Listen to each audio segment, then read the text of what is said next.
Happy Thursday, South Georgia. I'm Mackenzie Blaze alongside Aaron Mukes, and we got a little bit of a treat for you guys tonight. We're going to be talking lots of college baseball. And Aaron, I know back in March I said that March Madness was my favorite time of the year. You lied. I might have lied. This is just, it's so great. I mean, school's out, it's warm, and you're just watching a ton of college baseball, and I don't think we could have asked for a better regional. We talk about the atmosphere at certain ballparks or certain things we're looking for when we go to these sporting events. College baseball is by far one of the best. You didn't flip our names. I'm not Mackenzie Blaze. That's you are my fault. Mackenzie Blaze. Yes. You can go ahead and take down my name now because I don't want to be Mackenzie Blaze today because I have a feeling there's going to be some disappointment on your end, being that you are a Florida State Seminole. We're going to get to all of that. We are. But Yes. just the atmosphere around college baseball and the excitement it brings. And we talk so much about baseball being boring at the major league level. Yeah. Like some people just aren't into it. You can't say that about the college level. It's can't. exciting. It's fun. And I'm going to have a really good time tonight talking about all these regionals and super regionals and what we can look forward to going ahead. Yeah, we'll start with obviously the two biggest surprises of the weekend. I mean, there were a ton. I mean, number one, UCLA, they're done. Number two, Georgia Tech, they're done. Florida State, RIP. You know, like it's just, it was a crazy weekend and it was so exciting. And you were actually at Georgia Tech, which I love. I love that environment. Just tell me about that environment. Well, the planes, it was fun, and it started raining. Student sections started taking off their shirts. Didn't really care for that, but they were. It was fun. I was sitting in the Oklahoma family section because my son has a friend who plays on Oklahoma, so that was a little different. I didn't really get to experience like all the crazy Georgia Tech fans. But the Oklahoma fans were just as fun. I got to see some familiar faces that are from here in Albany, from the students that are now at Georgia Tech and fans of Georgia Tech. So that was really cool. The atmosphere was great. It was a really good game until about the seventh inning. When it started raining, it got out of hand. Georgia Tech had pulled away. Yeah. And obviously, I thought that would be the catapult to getting them the series win or the win in the regional. And they play Oklahoma two more times, and it wouldn't go as planned. Right. Sunday and Monday, I mean, completely different stories.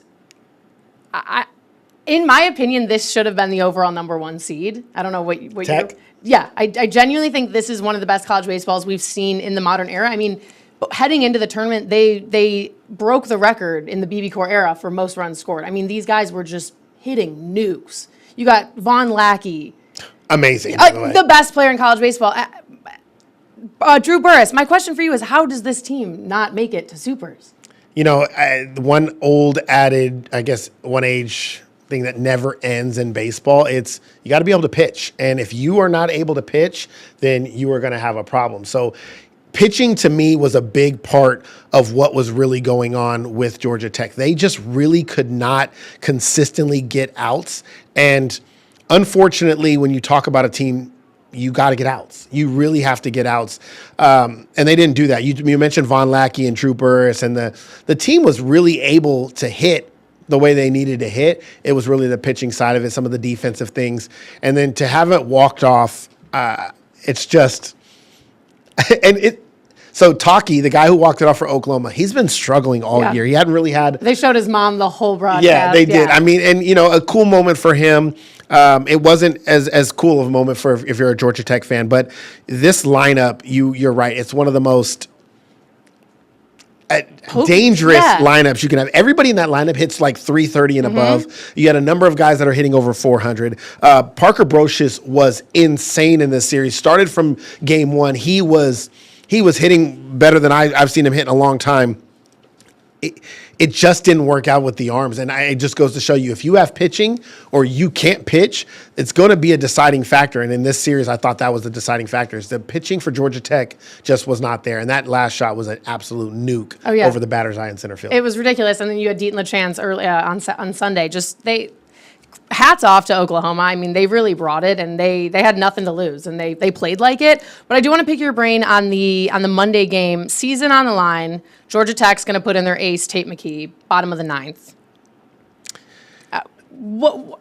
You go with your guys, and I know there's going to be. I think there's a lot of questions. You didn't really have the horses in the pen or the staff as a whole, and you played so many games in this regional. So yeah, they decided to go with their starter, who actually threw Saturday, right, and got a bomb off of Taki hit a bomb off of him. True, he had pitched pretty well in that game. But yeah, I think you just got to trust your gut. I'm not gonna go crazy over them going with their guy. Ultimately, it didn't work out. But let's be honest, they had a 7-3 lead, and it's that one home run was not the deciding factor, even though it was the deciding factor, if that makes sense. And I just think that you kind of go with your gut, and that's what the plan was, and it just didn't work out. Include this into any other longer streak. I think it's more a matter of just this team was capable of doing it, and that's why. I said it earlier, I'll take accountability and look inwardly of just what are the things that we could have done, buttons you could push, more big picture than anything. But I think this team was assembled with the right people. The transfer portal is going to want to come to Georgia Tech, and like I said, they wanted to make it out of the regional for the first time in 20 years. We're going to have to try again in 21, I think when we listened to Drew Burress earlier this week, he had mentioned that they thought they had everything. And they believed they had everything, and they truly did. This was one of the most explosive offenses you're ever going to find in baseball in general. And unfortunately, it just didn't work out. But that's baseball. And we've seen it time and time again. The best team doesn't always win. It's the team that's getting hot at the right time that makes the most crucial or least amount of crucial errors in those moments. And Oklahoma did a really good job of battling it out. And it lends to this narrative that's around college baseball of, well, SEC pitching is different. And I don't know if I buy into that so much. I mean, it is different, but I don't think that you can look at Tech's season and say they weren't good enough to win a national championship, because I truly believe they were. It just didn't happen. And it sucks for the guys that aren't going to be there next year, the Von Lackeys and the Drew Burresses, the guys that are going to go top 10 in the draft. But it does set a standard for what Georgia Tech baseball is right now and what it can be going forward. And like I said, I think they're going to be fine. One team that I was certain, honestly, wasn't going to make it that far, my Florida State Seminoles. As soon as Miles Bailey went down in March, I didn't want to be just, a Debbie Downer. You were right. It was over. I really didn't think much of this. I surely thought we were going to get out of the regional, and I can tell you I didn't think we were going to lose game 1 to a 4 seed and then get knocked out by that 4 seed. But like you said, it comes down to pitching. It comes down to hitting when you need it. And for the Noles, they couldn't. They left so many runners in scoring position, unable to get any runs in return. And we saw starting pitching wasn't an issue. Wes Mendez, he came out there, he shoved. Coastal Carolina, he put on a pitching clinic. But then the guys that you have to relieve, I think the bullpen might have been a little mismanaged. What about you? So are we taking a shot at Link Jarrett there? No, that's my guy. That's my guy. But as a sports reporter, I'm supposed to not be biased. Look, I'm a big, coaches deserve credit. Coaches deserve blame. Players got to do their job. Yeah. And no matter what, when you're in situations for arms to get outs, arms have to get outs. When you're in situations for guys to come up and hit in big time situations, it's your job to go up there and get a hit. St. John's did those things. Florida State didn't. And then, we want to talk, at least in the elimination game, Florida State's down. They try to make a comeback in the ninth. It doesn't work. And we look at certain moments in that game, but this exit started long before that elimination game. It started at the very, very beginning of the regional, and it just never felt.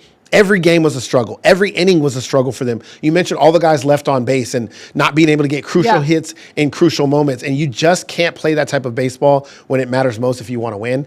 And I felt like, sure, you could throw some shade at Link Jarrett and say, hey, maybe some of the decision-making wasn't there. But ultimately, these guys are recruited at Florida State to do their job. To do a job, and they didn't do the job. And so I think you kind of, if you're looking at this Florida State program, just from me looking on the outside looking in, I think it's been a disappointment for the past 3 years. Not being able to get over a hump when they probably had national championship teams and couldn't get to the point where we really looked at them and said, oh, this is a team that really has a chance to win, even though I feel like they've had the talent there to do it. So, you can look at Link, you can look at some of the guys in the bullpen, and when you combine those things, that's probably the reason it doesn't happen. I just felt like, but you got to give credit to St. John's, too. Completely. St. John's, they brought it. The entire regional, and this is a team, I believe, they started under 500. Oh, yeah. They were they started 2-10 this year. I think they got Rick Pitino coaching. I'm not sure what's going on. They started 2-10 this year. They went 27 and something their last. The fact that they were able to come out and do that on the road in Florida State's with house. such an incredible atmosphere. I mean, hats off to them. You have to give them credit. Yeah, no, I really appreciate their effort, obviously, even though I am, a diehard Seminole fan. These numbers right here, FSU 3 for 18 with runners in scoring position against St. John's. I mean, that's never going to win you a game. I do want to give a shout out, Cal Fisher, the senior captain. He was fantastic. He hadn't done a whole lot in this season up until this point. 7 for 13 with a double, 3 homers, and 4 RBIs. I mean, what more can you ask from a guy that took over the captain spot from Miles Bailey? But again, one guy's not going to make your difference, and it's unfortunate. We had Wes Mendez, one of the best pitchers. He's gone next season.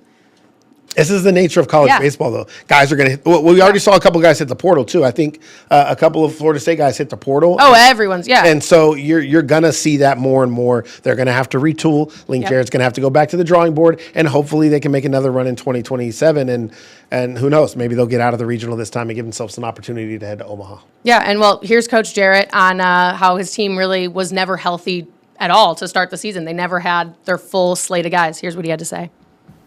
These guys absolutely fought and never stopped. I don't know that we ever saw our personnel intact to provide the opportunity to see everybody full speed ahead health-wise. That was a part of our story this year. We all understand that. It's tricky to overcome that. It's definitely tricky to overcome that, like he said. I think they're going to be back. I think they're going to be fine. I mean, they're an iconic program. Everyone wants to be on the Florida State team that finally wins in Omaha, and hopefully I'm alive to see that. We know you want to see it. I don't know. I mean, I don't have a problem with Florida State, but I would find it very interesting if Georgia makes a run this year and gets one and can get a national championship. In my lifetime now before Florida State. That'd be fun. Well, they have a chance to do just that. I mean, they looked really good this weekend. So coming up, we're going to be talking about the Dogs and how they're looking to face the Dogs in the Supers. That's coming up next. Then we talked about the losers of the weekend, but Georgia did have a really big winner this weekend. The Georgia Bulldogs. I mean, Going to Supers, baby. yeah, going to Supers. They were the number 3 team coming into this, and now what? They're the number 1 team, assuming UCLA and Georgia Tech choked. So, Yeah, they now they are the lone remaining. I Yeah. think it's that's top 3, I guess, top 3 team that's left. Yeah. And they've been doing so in a very fun way. Very fun. I mean, first of all, they just rolled through their own regional. I mean, they beat Long Island University 18-2. Hello, what a way to start off. Then they go and beat Liberty twice, 6-2, 6-1. Not much more you can ask from these guys. I mean, great crowd, it looked like in Athens. I wish we got to be there, but there was a little tiff, I guess, in the bottom of the 6th against Liberty in that winner-take-all game. Trey Phelps hit a home run. We'll check it out. He hits a home run and celebrated a little too hard for the ump's liking. I mean, what's your take on this? Does he deserve to be ejected? I said this earlier this week on the Pit. Like we're gonna have to make our minds up as baseball fans. Do we want it to be fun, exciting, celebrations, get fired up, draw in viewers, or do we want to play, 1863 baseball and with the unwritten rules and you can't do anything and all that stuff? Because right now, like I don't know what's what. If this really bothered me, because if this was on the other side, which I've seen every single team do, dance, wave, whatever it is, as they're hitting a home run, they'd be doing the same thing. They might not be doing what he's Right. exactly doing, but they're bat flipping or they're dancing or whatever. Why is it when we're on the opposite end of it, we take offense to it? I feel like baseball has a problem with this, and we just need to go ahead and make some rules Yeah. within college baseball, within Major League Baseball, saying XYZ is allowed, XYZ is not allowed. Maybe And- just a warning. and first of all, it should have never been ejected. That's, I agree. Especially knowing that he's going to miss the first game of the Super Your Regional. best player. That is, Yeah. It's absolutely ridiculous. We see all these guys throw helmets and bat flips and celebrate. Pitchers can do that going off the mound. Right. But we can't wave to our fans or we can't wave to whatever. Like, the taunting thing is so overblown. It's so out of touch with reality and what sports and fun is supposed to be about. I said this about the NFL. The NFL went through a spurt where they would not allow individual celebrations because they wanted only team celebrations, or we don't want to disrespect the other team. And then it realized really quickly the fans didn't want to see that. So let's make all the teams understand that if you give up a bomb and you get waved to by the other team, guess what? Yeah. Don't give up a bomb. Yeah. So, and in return, you can do the same thing. I don't get where this becomes disrespectful. I don't understand it. I never will. And if you have that mentality of, hey, the guy's celebrating too much, then don't play baseball and don't give up the runs. I agree. To me, this is what makes college baseball so special. I mean, you have these 18 to 22-year-old young men who just did something incredible. Let them celebrate. Let them play. In a regional. Exactly. And again, this is your best player. He's now out for the Supers. To me, I think we need to figure out where the line is and maybe introduce a warning. Hey, don't do that again. Okay. I mean, like, I don't even ejection right away? I don't even want a warning. I don't let let them them play. celebrate. Totally. Like who are we to tell them how they should be celebrating? Who are we to these guys all are going to be coming up in big moments at big times. And guess what? If that was Liberty that had hit that walk-off and not walk-off, but the go-ahead home run and they did the same thing, I would be defending them the same way. Agree. Georgia would have no reason to be upset. I agree. Or just let the players have fun. And I don't know. The waving of the thing, who knows who he was waving at? He says he was waving at family members and dancing across. Whatever. I don't care who he was waving at. Don't kick him out. At the end of the day, man, you don't want to get celebrated on? Guess what? Don't give up a home run. Yeah. No, and if you're a pitcher and you strike them out there, why do you get to then go, stare into their dugout and scream and be like, it's so bogus to me. And this is I'm in the bridge between the new school and the old school. And this is so old school. Let them celebrate. And if you're disrespected by something like this, then don't give it up. Yeah. That's all I can say. And this goes for every sport. I want them dancing in the end zone. I want chirping. I want everything. I want them talking smack to each other. And then most athletes, if everybody knows that that's okay and they do it to each other, it doesn't escalate into anything crazy. Right. It's the ones that don't have any clear direction. And if you can wave to somebody and they say, hey, this is what we're going to allow, this is what we're not going to allow, I think that would be perfectly fine. But they need to get it fixed. It's just a huge problem across the board, baseball and every other sport included. I agree. Well, so Trey Phelps, he's out for the first game. They're going to play number 14 Mississippi State in Athens. Trey Phelps was hitting 22 home runs, 69 RBIs, hitting 370. I mean, that's a big bat you lose. They have other guys in the lineup that also have huge bats. I mean, 7 guys in the lineup have 11 or more bombs. The team's hitting 326 with 165 home runs. I think they're going to be okay, but I mean, if you're Mississippi State, you got to take advantage of this game one. Yeah, I mean, it's going to be tough if you can get guys like Kay Naoki to get starts the way he had, 6 innings, 1 run allowed, 11 strikeouts with that potent of an offensive lineup. It's going to be hard to beat Georgia. This is a Georgia team that can swing it with anybody. And if you have the opportunity to get pitchers to step up in moments, you're going to be hard to beat. Daniel Jackson, I think, has 29 bombs on the year. He's been swinging it that way. And now they're one of the top contenders to win a national championship. If the pitching can match what the hitting has been doing all season long, this is a very difficult team to beat. I agree. I'm really looking forward to this super regional. Number 14, Mississippi State. They come out of their own regional. They were really great. I mean, I have a lot to say about Coach Brian O'Connor. I mean, this is first year with the Bulldogs. Yeah, they were bad last year. They just didn't live up to the Mississippi State standard. And to get UVA's championship caliber coach that's just a proven winner, I think he's really doing something. And that the program landing him allowed the program to land Jacob Parker, who is an incredible freshman. I mean, he had the opportunity to go play pro ball last year, but he said, no, I'm going to come to Mississippi. He's actually from Purvis, Mississippi, which is right near there. And he has just been incredible. I mean, have you seen him play? I've seen him. Insane. He's hitting 340. He had 2 home runs in the region final, 7 home runs in the region. Disgusting. And it's the biggest moments. And when we talk about players that can perform in those biggest moments, earlier we were talking about Georgia Tech and Von Lackey and Drew Burrs and the way they're able to perform in those moments.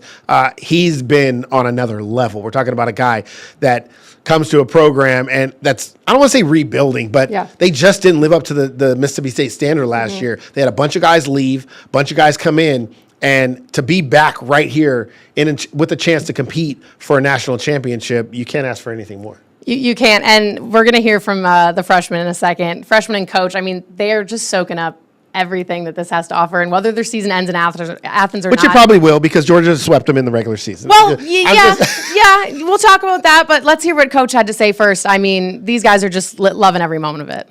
grew up as a kid watching that. You know, it's super regionals here. Like, that was a surreal moment for me. Like, it was really cool. I mean, as a kid in Mississippi, you grow up watching that, and everyone wants to play for Mississippi State. And, like, that was the coolest moment for me. But it's the little nuances of the game that make a player great, and he's kept his eyes and ears open every day, and his team he's being rewarded for it, but his team is being rewarded for it as well.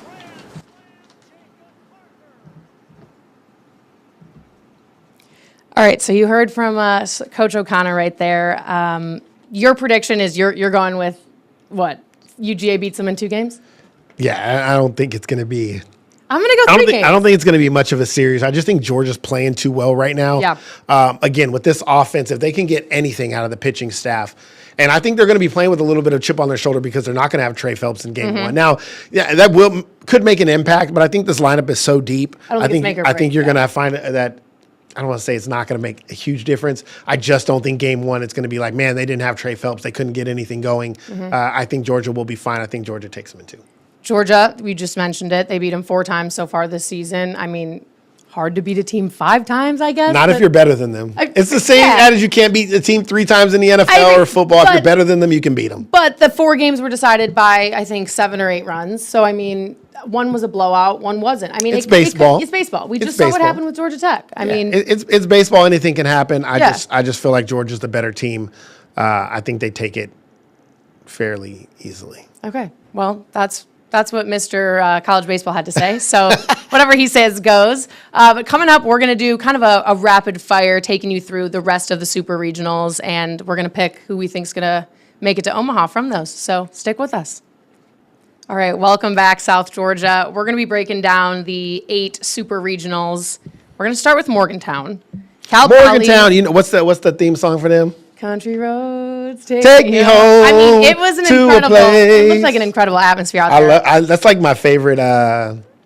Yeah, even like I love the dogs one. Who's that? Yeah. But But you love a little yeah, the West Virginia. I like Take that. me home. All right. Well, number 16, West Virginia at home, hosting Cal Poly. I almost went to Cal Poly. Fun fact. Go Mustangs. So who are you taking from this regional? I really like the Mountaineers. Yeah. Cal Poly is good, but what I saw from West Virginia against a really good Kentucky Right. team this year, I think I lean West Virginia in this one. They came from behind. They showed their resilience, and that speaks to the moment not being too big. Yeah. And it's only going to increase as we get closer to Omaha. And I think West Virginia did a really good job of kind of being in the moment and being able to battle through against a good Kentucky team. So I'm going to go with West Virginia in this one. Also going with West Virginia. It's their 3rd straight super regional appearance. I will say, no shade to Cal Poly. If I would have seen them take down number 1 UCLA, or even play them, I would have had maybe a different opinion, but I didn't see, you know what I mean? They never had to play UCLA. So Yeah, I that's fair. haven't seen that much of That's them. fair. So, okay. Well, look, don't disrespect California. Oh, no. St. Mary. Hey, I agree. That's a program that has been on the ascend. They're really good. I know agree. a lot of the kids that have kind of gone through that program no before shade this to year. your hometown, your home state. St. Mary's can play. They did what they had to do against UCLA. Okay, the Troy Super Regional. I'm excited for this. Little Rock versus Troy, 2 4 seeds that have never made it to Omaha, never made it to a super. Now Troy is hosting a super. Yeah, it's cool. Really, really good opportunity. I love it. And I don't know if you know this, but our guy, Noah Thigpen from Lowndes, played at Lowndes, won a state championship Yeah. against Parkview, was the ace a couple of years ago, I believe in 2023. Yeah. Or 2022. One of the, 2023. Noah Thigpen got some time on the mound for Troy in this series. So I'm rolling with Troy. I'm rolling with Troy, too. I'm going with the home team. They dominated against Florida this year. Oh, yeah. They Made 'em look silly. They made them look silly, Yep. and they got a hometown kid that has been really something special to watch. So I'm gonna go with Troy. Me too. And I think that atmosphere, I think they're all going to come out. I think the entire state of Alabama. There ain't much else to do. Well, there's an Auburn regional and an Alabama regional, which we'll get to in a little bit. But okay, we're both taking Troy, Chapel Hill, USC versus UNC. Don't even ask me. I think this might be honestly my national champion pick outside of Georgia. It's North just gonna say Carolina. that. Yeah. North Carolina is so Rolling. good. I watched earlier this year the way they handled Georgia Tech. Yep. They won 2 out of 3 of that series earlier this year. This is a team that I just think they can beat anybody, no matter what. Okay. Owen Hull is amazing at the plate. He can swing it. Mason Edwards, Grant Covell. This team is going to be a problem, and it would not shock me if in a few weeks we're looking at the Omaha and we're out there in Omaha and we're saying, man, North Carolina, a basketball school, Yeah. is bringing home a national championship on baseball. I'm going UNC too. I mean, they didn't even bat an eye at the regional. They just handled everything with business, handled Eastern Carolina with business. I mean, I think, like you said, it's going to be Georgia and UNC definitely in the finals, hopefully. Auburn, Ole Miss versus number 4 Auburn. Auburn making it out of the losers bracket after an embarrassing loss to Milwaukee. Yeah, it happens. But why is it got to be embarrassing? Milwaukee Well, I mean, at least they made it out. of the Milwaukee has losers baseball bracket. players too. I mean, yeah, Yeah. you talk about Florida State didn't make it out of the losers bracket. And Georgia equally Tech as embarrassing. Didn't make it out of the Everyone's losers bracket. embarrassing me. So I'm going to go with Auburn though. Yeah. I'm still going to trust that what they've put in all year is good enough. I do worry about the power of Ole Miss and their ability to, hit the long ball. That sometimes can turn a series. But I think Ole Miss will just have just enough. And and Auburn will have just enough, and I'll take Auburn. Also going with Auburn, I want to mention Chase Fratlick, if I'm saying that right. Freilich. Freilich, sure. 6 home runs in the region. I mean, good night. Good night, Ole Miss. Are you just copying all my picks, or did you really? No, look Are at these- this. They're actually Oh, wait, let underlined. me read the Okay, go whatever ahead, read the Aaron next says, one. that's what I'm going to go with. Okay, I Okay, got the you. Lawrence Regional, number 15 Kansas. They're hosting Oklahoma. Kansas has been on a roll. I mean, they won outright conference tournament, then they go and win the season and then the conference tournament. I'm going Oklahoma though. I knew you were going to say that. This is our first differing of opinions. I like how you wanted to say yours first, so you didn't think so you didn't have to get accused of copying me. And the first time is you're going an opposite of me. I'm going with Kansas. I like Oklahoma. Yeah. Got a little ties to Oklahoma. They played really well in that Georgia Tech series. I just don't think they swing it well enough. I mean, their Yeah. lineup is just not strong enough. And I think you're talking about a Kansas team that. This is a team that I thought early on played really, really well. And they may have been a little sluggish down the stretch, but I really like what Kansas can do on the bump. Dominic, so I'm going to say his name wrong. Vogel, I think it's just Vogel. Yes, Vogel. yes, yes. I think he pitched really well through 7 innings of scoreless ball. I'm going to go with Kansas. I just think they're the better team, and I don't really love Oklahoma's lineup. I will say, I don't know if you'll agree with me, probably not. I do think this is going to be one of the best super regionals to watch just because, That's fair. but I mean, Kansas has had the momentum all postseason. They're feeling themselves. Oklahoma's coming off that win against Georgia Tech. And maybe a little bit of a letdown. Maybe that's what I think too. They were so high after beating Georgia Tech. But it's like, maybe a little bit coming you got to back have from the that. mentality, we can beat Georgia Tech, we can beat Kansas. Like, so I think they're That's true. both coming in hot. I think like it's gonna that. be a I good like one. that take. I don't like your pick. Okay. Well, hopefully you like this one. Tuscaloosa, I'm going Alabama over St. John's. I mean, I think this is probably the layup. Yeah. But I'm going the opposite. I'm going to ride with St. John's Yeah. continuing the hot streak. Don't sleep on the Big East. You can sleep on the Big East. Just don't sleep on St. John's. I'm a big, I like a magic run. Okay. You knock off Florida State. Why not go knock off Alabama? Okay. All right. So I understand Alabama's a clear favorite. I understand that this is going to be a long shot. But I've probably taken the favorites in most of these series. I think there's going to be an upset Yeah, somewhere. I So mean, I'm going to go with always. St. John's. All right, the Austin Regional. This is going to be a really good one. Number 6 Texas over hosting number 11 Oregon. Texas absolutely rolled. I mean, they looked phenomenal. However, I'm going number 11 Oregon. Yeah, I'm going opposite there again. I'm taking Texas. Okay. They just look too good. They look too good. Oregon's pitching. Oregon's way on the West Coast, and most of those regionals were at 1 a.m. and I couldn't really watch it. No, I'm just. I did watch some of the regional, but I think Texas is just too much. In 2 games or 3? No, I'm not going to say 2 games. I mean, most of these series I think could go 3. Okay. I think there's going to be a I hope sweep they is do hard, for my sake of watching. but I'm going to go with Texas. I just think they're a little bit Okay. better than Oregon. Okay, we'll put money on it maybe. She makes big dollars. All right. See, I told you she's rich. I'm not. We talked about this already. UGA hosting Mississippi State. Go Dogs. As Sydney would say. Whoa. Yeah. Sydney had a little bit more bark to that bite. Or Well, bite I to didn't that go bark. to Georgia. I can't have that much. Yeah, I'm going to go with Georgia. It won't be close. 2 games in this over. 2 games. Yeah, I told you they're sweeping them. Okay, I respect that. Okay. And your surprise picks, what? You picked St. John's. St. John's is my upset of the Super Regionals, and I think North Carolina, after Super Regionals, I think North Carolina is the team that we look at and say is a national championship maybe favorite. Okay. them in Georgia. Okay. Well, again, the man who knows all baseball has spoken, so I don't make know your about bets that. accordingly, South Georgia. But that's all we got right now. Friday will be the first of the super regionals. We got Auburn, Troy, Chapel Hill, and the Morgantown regional. Those are going to start on Friday, where the other 4 are going to start on Saturday. We'll have a couple stuff in our shows about them, talking about at least Georgia for sure. I mean, seeing how the dogs do against the dogs. Other than that, have a great night, South Georgia, and we look forward to seeing you this weekend.